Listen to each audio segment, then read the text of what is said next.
लग्नानंतर होईलच प्रेम मालिकेच्या आजच्या भागामध्ये आपण पाहत आहोत। आता सुनीता काकूमुळे मानिनी समोर काव्याचं सत्य आलेलं असतं, पण हे सत्य अर्धवटच असतं। म्हणजे काव्याचं लग्नाआधी अफेअर होतं, पण तो मुलगा कोण, काय, आत्ता कुठे आहे ह्या गोष्टी सुनीताला माहिती नसतात। म्हणजे त्या जीवाला ओळखत नसतात आणि हे सगळं मानिनीला त्यांनी सांगितलेलं असतं। मानिनीने सुद्धा तो मुलगा कोण आहे, काय आहे हे जाणून न घेण्याचा प्रयत्न केलेला असतो।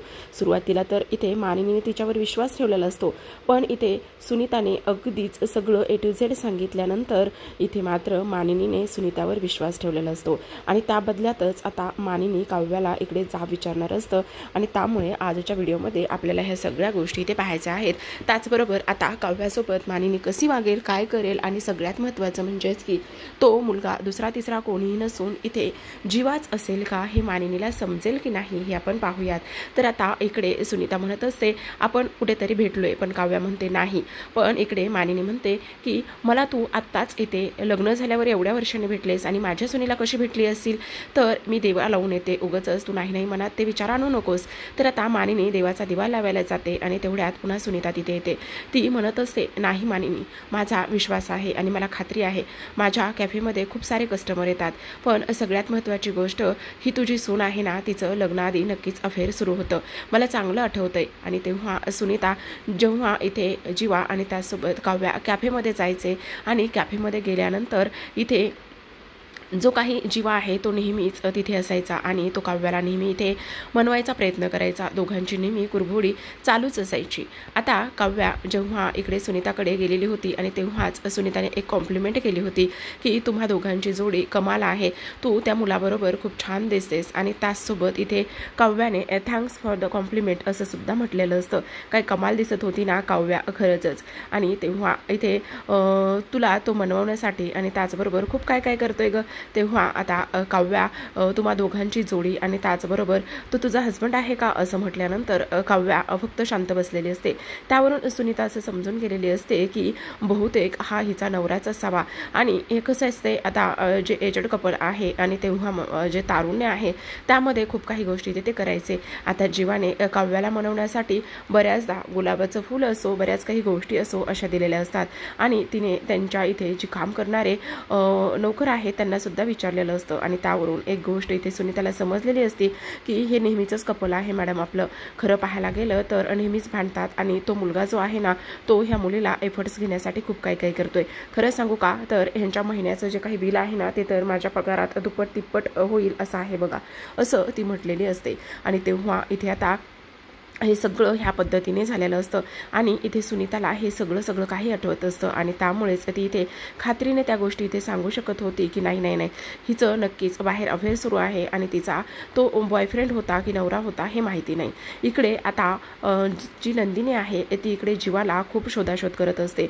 एवढं तिने शोधलेलं असतं की काही केल्या इथे जीवा मात्र तिला आत्तापर्यंत सापडलेला नसतो। ऐनवेळी हा कुठे गेला, काय झालं हा विचार तिच्या मनामध्ये सुरू असतो। आता अंधार होता, दोघांकडे मोबाईल नव्हते आणि त्यामुळे त्याच्याशी कॉन्टॅक्ट करणं सुद्धा शक्य नव्हतं। नंदिनी आता खूपच जास्त अस्वस्थ झालेली होती। जर जीवाला काही झालं असतं तर इकडे मस्त जीवा जो आहे तो एका टपरीवरती छान असा वडापावचा आनंद घेत असतो, गरमागरम वडापाव, त्याचबरोबर हे थोडंसं पावसाळी वातावरण आणि मस्त एन्जॉय करत असतो। इकडे नंदिनी त्याला एवढंच बेफिकीरपणे बसलेलं पाहून ती चिडते आणि ती म्हणत असते काय काय चाललंय काय हे, इथे तुम्ही दिसत नव्हता तर माझा जीव काय झालं होतं, किती कासावीस झाले होते मी, आणि त्यानंतर इथे तुम्ही सापडत नव्हता तर मी काय करायचं होतं, माझ्या जीवाची किती घालमेल चालू होती, तुम्ही मूर्ख आहात का, तुम्हाला कळत नाही का, जर तुम्हाला काही झालं असतं तर मी काय करायचं होतं। आणि त्याचबरोबर इथे आपल्या दोघांकडे सुद्धा मोबाईल नाही तर मग कोणी असं वागतं का, मला सांगायला तर हवं होतं ना की तुम्ही इकडे आल्या आहात म्हणून। त्यावर जीवा म्हणत असतो अगं हो हो हो नंदिनी, किती किती किती बोलशील, किती काय करशील, जरा हळू असं म्हटल्यानंतर आता मात्र नंदिनी चिडते आणि म्हणत असते खरं ना मी आता इथून पुढे ना तुमच्याकरिता विष काही मागणारच नाही। त्यावरच जीवा म्हणत असतो अगं जरा हळू ग नंदिनी, किती किती बडबड करशील, अगं तुला खरं सांगू का, हे मस्त वातावरण आणि इथे मस्त गरमागरम वडापाव दिसला, चल तू पण वडापाव खाऊन घे. आणि मस्त वडापाव खाल्लास ना तर छान तरतरी येईल बघ तुला, बघ तू खाऊन तरी बघ. त्यावर नंदिनी म्हणत असते, तुम्हाला मस्करी सुचते, मी एवढी एवढी घाबरली होती आणि तुम्हाला अजूनसुद्धा मस्करी सुचते. काय काय बोलायचं काय तुम्हाला? मला ना तुमच्याशी आता एक अक्षरही बोलायचं नाही आहे आणि मी तुमच्याशी आता काहीच बोलणार नाही आहे किंवा तुमच्यासोबत घरीसुद्धा येणार नाही, असं म्हणून आता इकडे जीवा अजूनसुद्धा इथे मस्करीच करत असतो. मस्त वडापाव खात खात तो आनंद घेत असतो आणि त्यानंतर नंदिनीसाठी सुद्धा एक वडापाव तो सांगत असतो, ऑर्डर करतो. पण इकडे नंदिनीला अजिबात वडापाव खायचा नाही, कारण जीवाने असं अचानकच रात्रीच्या वेळी गायब झालं आणि ते सुद्धा डोळे उघडे ठेवले तर जीवा तिला दिसलाच नाही. त्यामुळे इथे ती खूप जास्त चिडलेली असते. तर आता जीवा तिला दोन्ही हात वर करून समजावत असतो, सांगत असतो, प्लीज नंदिनी प्लीज ग, जरा हळू ग, जरा किती किती बडबड करशील आणि किती किती काय तुला माझी काळजी वाटते का? त्यावरच नंदिनी म्हणत असते, छे हो, मला तुमची काळजी का आणि कशासाठी वाटणार आहे? अजिबातच नाही, मला तुमची काळजी वाटतच नाही, समजलं? त्यावर जीवा म्हणत असतो, अगं हो हो, किती बडबड करणार आहेस तू? अगं मला भूक लागली होती म्हणून वडापाव खावासा वाटला आणि म्हणून मी इकडे आलो होतो. हो, पण ते जरी सांगितलं असतं तरी सुद्धा मला सांगून यायचं होतं ना, मी ते डोळे बंद करून विष मागत होते आणि तुम्ही असे गायब निघून आलात. नको मला तुमचा वडापाव वगैरे काहीच नकोय, असं म्हणून आता नंदिनी रागानेच उठते. नंदिनी रागानेच उठल्यानंतर आता तो म्हणत असतो, बरं नंदिनी ऐक, सॉरी, पण तू माझ्याबरोबर वडापाव खायला काय प्रॉब्लेम आहे? ये ना, चल आपण मस्त वडापाव एन्जॉय करू, प्लीज तू नको ना असं करूस, ये ना ये. असं आता इकडे जो जीवा आहे तो नंदिनीला इथे बोलत असतो. तर आता इकडे शेवटी नंदिनीच्या हातामध्ये काहीच राहिलेलं नसतं आणि नंदिनीच्या हातामध्ये काहीच न राहिल्यामुळे आता तिला इथे जीवासोबत वडापाव खाण्यासाठी बसावंच लागतं. त्यावरच आता जीवा उठून उभा राहत असतो. चिडलेल्या नंदिनीला तो शांत करण्याचा प्रयत्न करतो आणि म्हणत असतो, अगं हो, मी इथं तर होतो ना, कुठे लांब गेलो होतो? त्यावर नंदिनी म्हणत असते, पण तुम्हाला जर काही झालं असतं तर मी काय करायचं होतं? तुम्ही वेडे आहात का? तुम्हाला कळत नाही का? ह्या सगळ्या गोष्टी इथे ती बोलत असते. त्यावरच जीवा कडे बघत असतो, कारण जीवाने हे मुद्दामून केलेलं असतं. नंदिनीच्या मनातील काही गोष्टी त्याला जाणून घ्यायच्या होत्या आणि तेव्हा इथे तो म्हणत असतो, बरं बरं बरं बरं, चल चल आपण छान वडापाव खाऊयात. तेव्हा आता इथे जी नंदिनी आहे ती मात्र जीवासोबत तिथे बसत असते आणि जीवासोबत बसल्यानंतर मस्त दोघं जण सुद्धा वडापाव एन्जॉय करत असतात. आता जीवा मनामध्येच बोलत असतो, किती आणि काही जरी झालं ना तरी सुद्धा इथे आता नंदिनी हे सगळं मी मुद्दामून केलेलं आहे, कारण मला पाहायचं होतं की मी तुझ्या नजरेसमोर एका क्षण नसला तर तू काय करू शकतेस आणि म्हणूनच मी हे सगळं केलेलं आहे. पण आत्ता मी एका क्षणासाठी गायब झालो तर इथे तू लगेचच सैरभैर झालेली आहेस, लगेचच तू कासावीस झालेली आहेस, ह्या गोष्टी मला आता इथे समजलेल्या आहेत, असं जीवा आता इथे तिच्याशी बोलत असतो. आता ह्या सगळ्या गोष्टी जीवाने इथे बोलल्यानंतर शेवटी नंदिनी वडापाव खात असते आणि तेव्हा जीवा मात्र तिच्याकडे पाहतच असतो. तर आता इकडे दुसऱ्या बाजूला जी मानिनी आहे, मानिनी आता मस्त तिच्याकरिता कॉफी बनवायला गेलेली असते आणि कॉफी बनवत असताना पुन्हा सुनीता म्हणत असते, खरं सांगू का, तू काही म्हण पण मला ह्या सगळ्या गोष्टीवरती अजिबातच विश्वास नाहीये. त्यावरच आता इकडे मानिनी, तुला एक गोष्ट सांगू का, तुझी काव्या सून इथे खरंच खूप कमाल आहे बघ. एवढी भांडायची ना त्या तिच्या बॉयफ्रेंडला, म्हणजेच हो तिच्या होणाऱ्या नवऱ्याला पार्थला, आणि तुझा तो बिचारा पार्थ ना गुलाब द्यायचा, त्याचबरोबर कॉफी द्यायचा, आईस्क्रीम द्यायचा आणि तिला खूप जास्त तो समजवायचा. त्यावर लगेचच मानिनी म्हणत असते, अगं हो, अजूनसुद्धा घरी अगदी तसंच आहे. तुला एक गोष्ट सांगू का, सगळ्यात महत्त्वाची म्हणजे की बघ ना, आता इथे सुद्धा नेहमी ती फिसकरलेल्या मांजरीसाठी फिसकारच असते बघ, पण इथे सुद्धा सेम त्याच पद्धतीने जो माझा पार्थ आहे ना, तो तिला सतत गुलाब दे, हे कर, ते कर, गजरा आण, खायला भरव, हे सगळं काही करत असतो. तेवढ्यातच तिथे आता पार्थ आलेला असतो आणि तेव्हा मानिनी म्हणत असते, पार्थ हे बघ, ओळख बरं तू, ही कोण आहे तर? तेव्हा इथे तो त्यांच्याकडे पाहतो आणि म्हणत असतो, नाही ना, मी ओळखलं नाही. अरे कसं ओळखशील, ही माझी जुनी मैत्रीण. हां, ती तुझी जुनी मैत्रीण सुनीता काकू. हां बरोबर, त्या ना आपल्या एकदा जुन्या घरी आल्या होत्या बरोबर ना? त्यावर लगेचच आता, अगं हा कोण आहे? अगं असं काय करतेस, हा पार्थ आहे, काव्याचा नवरा. काय, मी तुला ओळखलं नाही रे. हां खरंच तू ओळखलं नसशील त्याला, बघ ना कसा दिसतोय तो, कसा झालाय तो. पार्थ आहे हा माझा मोठा मुलगा आणि काव्याचा नवरा. काय काव्याचा नवरा आहे हा? तर आता लगेचच इकडे तो म्हणत असतो, हा तुम्ही आमच्या जुन्या घरी आला होता, मी खूप दिवस झाले तुम्हाला पाहिलं नव्हतं. आता लगेचच इथे पार्थ म्हणत असतो, बरं ठीक आहे, तुम्हा दोघींच्या गप्पा छान चालू द्या, मी तोपर्यंत छान फ्रेश होऊन येतो, कारण माझ्या अंगावर खूप जास्त गुलाल झालेला आहे. असं म्हणून आता इकडे पार्थ लगेचच फ्रेश होण्यासाठी जायला लागत असतो. पण सुनित्रा मात्र अगदीच कोमात गेलेली असते. तिला समजत नाही की मानिनी हे सगळं का, कशामुळे आणि कशाबद्दल बोलत आहे. खरं तर काव्याला मी इथे वेगळ्याच मुलासोबत पाहिलेलं होतं आणि वेगळ्याच मुलासोबत पाहिल्यानंतर हे कसं शक्य आहे असं इथे ती म्हणत असते. जो मुलगा काव्याबरोबर यायचा आणि तोच मुलगा इथे आता हे कसं शक्य आहे असा सुद्धा ती इथे विचार करायची. आणि त्याचबरोबर ह्या सगळ्या गोष्टी इथे विचार केल्यानंतर आता जी इथे सुनीता आहे ती गेलेल्या पार्थकडे पाहतच असते. आणि तेव्हाच इथे आता मानिनी तिला म्हणते, अगं असं काय करतेस, एखादं भूत बघितल्यासारखं, सगळं काही ठीक आहे ना? त्यावर ती म्हणत असते, नाही काहीच ठीक नाही आहे. तुला एक गोष्ट सांगू मानिनी, मी काव्याबरोबर ज्या मुलाला पाहिलं होतं तो हा मुलगा नाही आहे. तुझी काव्या इथे दुसऱ्याच मुलाबरोबर माझ्या कॅफेमध्ये यायची. तिच्या येण्यामुळे माझा खूप जास्त धंदा झाला होता. पण सगळ्यात महत्त्वाची गोष्ट मला चांगलंच आठवतंय की तो मुलगा तो नाही आणि हा पार्थ वेगळाच आहे. तिचं मानिनी मला एक गोष्ट सांग, तिचं लग्नाआधी अफेअर होतं आणि बहुतेक तो बॉयफ्रेंड असावा. त्यावरच मानिनी म्हणत असते, अगं काय हे सुनीता, किती किती विचार करतेस तू?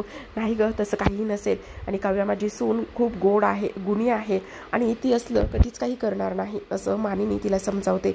पण सुनीता म्हणत असते, नाही तू चुकीचा विचार करतेस. आता मानिनी म्हणते, अगं बघ, आता जेव्हा माझं आणि विक्रमचं लग्न झालं तेव्हा विक्रमच्या आयुष्यामध्ये सुद्धा एक मुलगी होती, त्यांचा सुद्धा भूतकाळ होता. मग मला सांग, मी त्यांचा जर भूतकाळ स्वीकारला असेल तर माझी काव्या आहे ना, ती मला सून कमी आणि मुलगीच जास्त आहे, हो की नाही? मग तिचा भूतकाळ मी स्वीकारणार ना? असं कसं बोलते सुनीता? नाही, तिचा भूतकाळ नाहीये. आणि सगळ्यात महत्त्वाचं गोष्ट म्हणजेच की हे बघ, ते लग्ना अगोदर सुद्धा म्हणजे जवळपास 6 महिन्यापूर्वीची गोष्ट असेल तेव्हा सुद्धा ते एकत्र होते. आणि सगळ्यात महत्त्वाचं म्हणजेच की आता सुद्धा आज सुद्धा सकाळी मी काव्याला आणि त्या मुलाला एकत्र पाहिलेला आहे. इथे तुझ्या मुलीनं म्हणजे तुझ्या सुनेनं इथे आता पिंक कलरचा ड्रेस घातला होता. आता हे सगळं ऐकल्यानंतर मानिनीला धक्का बसलेला असतो. ठीक आहे, भूतकाळामध्ये तिचा बॉयफ्रेंड होता, भूतकाळामध्ये तिचं कोणाबरोबर तरी अफेअर होतं, मी ठीक आहे स्वीकारलं.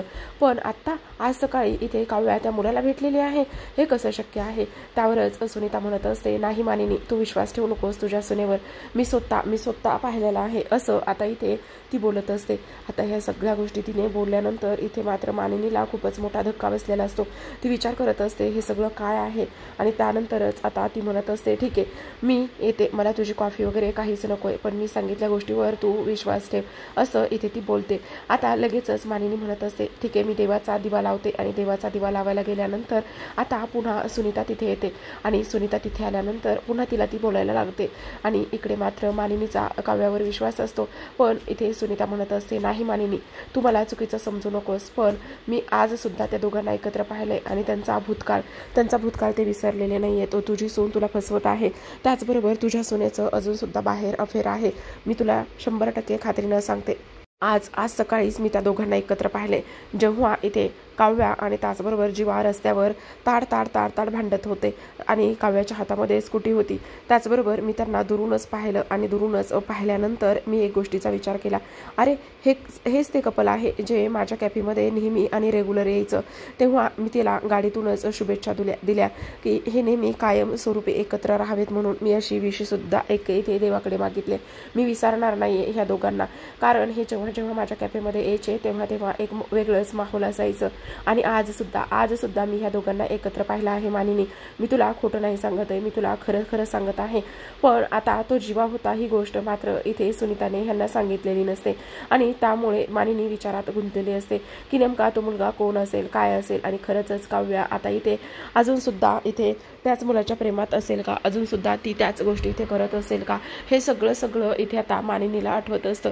जेव्हापासून इथे आता जी काव्या आहे ती सून म्हणून ह्या घरात आली होती आणि सून म्हणून ह्या घरात आल्यानंतर कशा पद्धतीने इथे आता काव्याने जेव्हा तिचा गृहप्रवेश होता तेव्हा मात्र अगदीच जोरातच मापटं ओलांडून ती आली होते. त्याचसोबत इथे कशा पद्धतीने जी काही आपली मानिनी आहे, मानिनीने आता काव्याने असं बोललं होतं की नकोय मला हे जबरदस्तीचं जायचं नातं नकोय मला हे तुम्ही दिलेलं मंगळसूत्र. ताई ताई तू माझं ऐक, आपण आत्ताच्या आत्ता घटस्फोट घेऊयात. काही जरी झालं ना तरी सुद्धा आपण घटस्फोट घेऊयात. नाही राहायचं ह्या जबरदस्तीच्या नातात.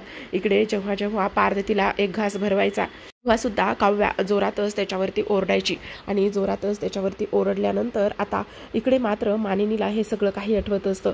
इथे पार्थ म्हणायचा की आई असं म्हणते, आई तसं म्हणते, पण तेव्हा सुद्धा काव्या म्हणायची आईचं बाळ आणि त्याचबरोबर प्रत्येक वेळी इथे आईचं सगळं काही ऐकलं पाहिजे का?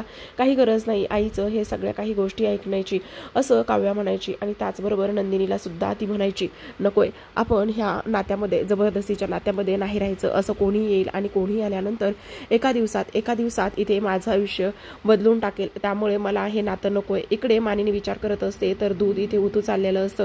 तिला तर कुठलंच भान राहत नाही आणि सरते शेवटी इथे गॅसवरचं जे दूध आहे ते उतू गेलेलं असतं. एवढं प्रचंड वादळ आलेलं असतं. इथे विजांचा कडकडाट आणि त्याचबरोबर हवा सुटलेली असते. तर आता रम्या आणि वसू ह्या बसलेल्या असतात. रम्या आणि वसू बसल्यानंतर इकडे मात्र रम्या म्हणत असते काय झालंय, एवढं कसलं वादळ सुटलंय, एवढं कसा काळोख झालाय आणि एवढी कशी हवा सुटलेली आहे, कळत नाही कसलं वादळ येणार आहे का? त्यावरच आता इकडे जी वसू आहे ती म्हणत असते वादळ तर यायलाच पाहिजे, कारण ह्या देशमुखांच्या आयुष्यामध्ये वादळ हे पाहिजेच ना. मी तर इथे रोज देवाकडे प्रार्थना करते की इकडे ह्यांच्या सगळ्यांच्या आयुष्यामध्ये वादळ येऊ देत. तेव्हा रम्या म्हणत असते अगं आई काय बोलतेस तू, इथे तर फक्त आपण कामच करत असतो. तेव्हा वसू म्हणत असते काम करत असतो?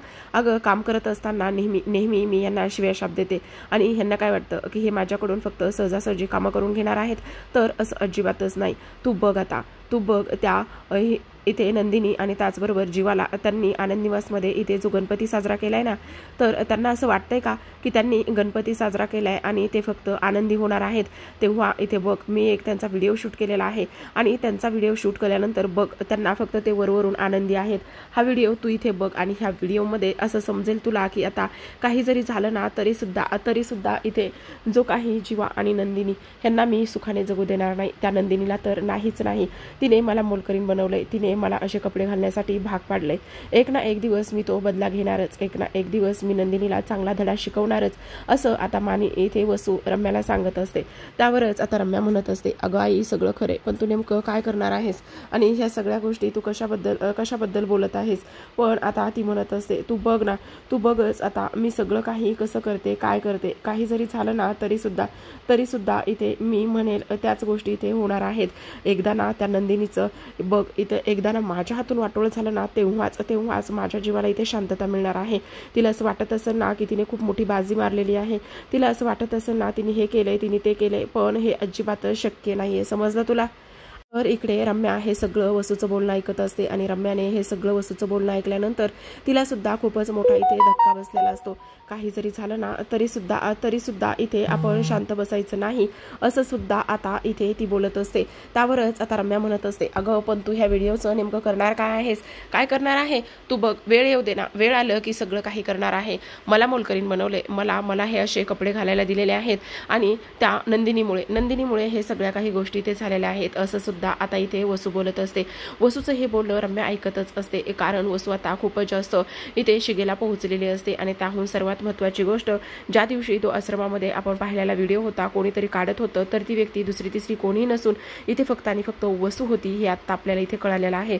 पण वसू आता त्या व्हिडिओचं काय करेल, कशा पद्धतीने तो व्हिडिओ कशामुळे काढलेला आहे ते तर नॉर्मलच होतं, फक्त व्हिडिओ काढणं. आणि त्याचबरोबर ते दोघं सुद्धा इथे गणपतीची फक्त आरती आणि त्याचबरोबर सगळ्या गोष्टी करत होते. आणि तरी सुद्धा ह्या सगळ्या गोष्टी इथे झाल्यानंतर आता वसूला खूप राग येत असतो.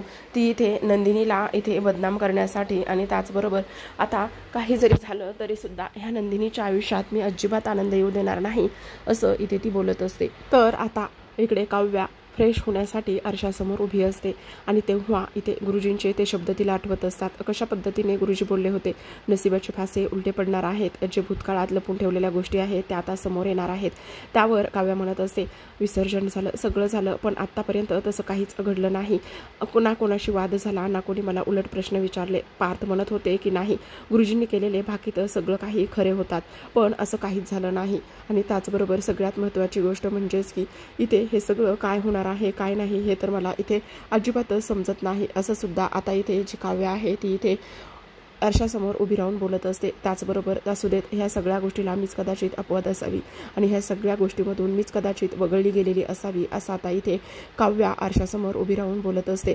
तर इकडे आता प्रेक्षकांनो दुसऱ्या बाजूला मानिनीच्या मनामध्ये खूप काही विचार इथे सुरू असतात. त्यामुळे उद्याचा भाग आपल्याला खूपच इंटरेस्टिंग असं होणार आहे.